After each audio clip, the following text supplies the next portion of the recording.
I actually think Joe Biden is, despite the rhetoric he's used, he wants to think he's the kind of person who is a unifier and can have, right? I mean, that's why people voted for him in 2020. He was the grown-up. He was the no drama. It's like time. And he's been the opposite. He's been the opposite. Yeah. No. And one of the ways he's been the opposite is in cultivating and promoting a culture of, let's call it, forced inclusivity. You hear the DEI motto used, but this is now the second story. We don't go looking to, we're two white guys. I get it.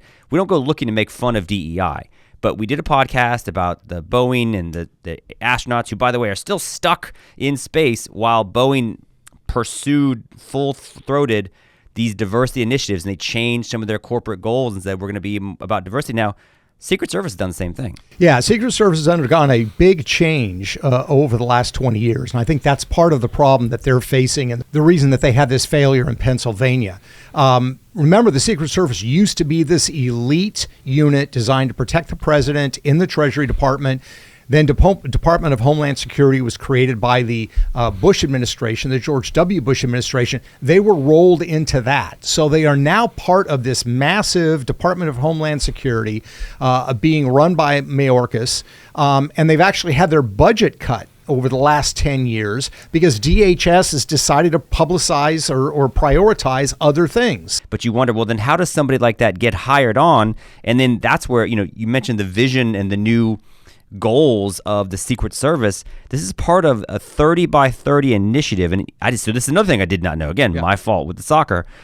Increased representation of women in all ranks of policing across the country to 30% of the workforce by 2030. Yeah.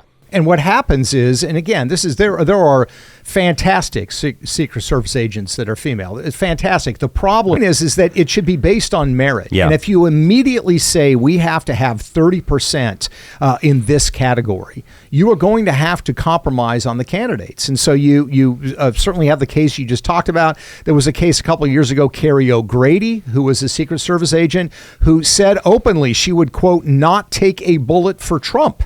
That's her job. And the frustration and anger in the Secret Service was not just that she said that, but that she was allowed to retire with full benefits. I mean, in other words, this was not disqualifying when it should have been.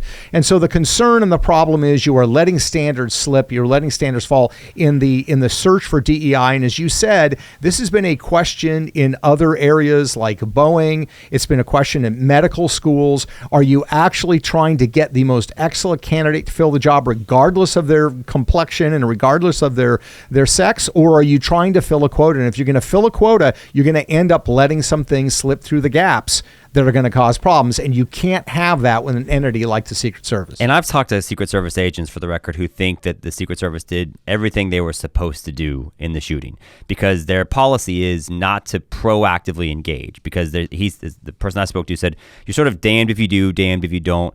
If you allow the shot to happen, then you have to live with the consequences. Thankfully, in this case, the consequences were a bloody ear and nothing else.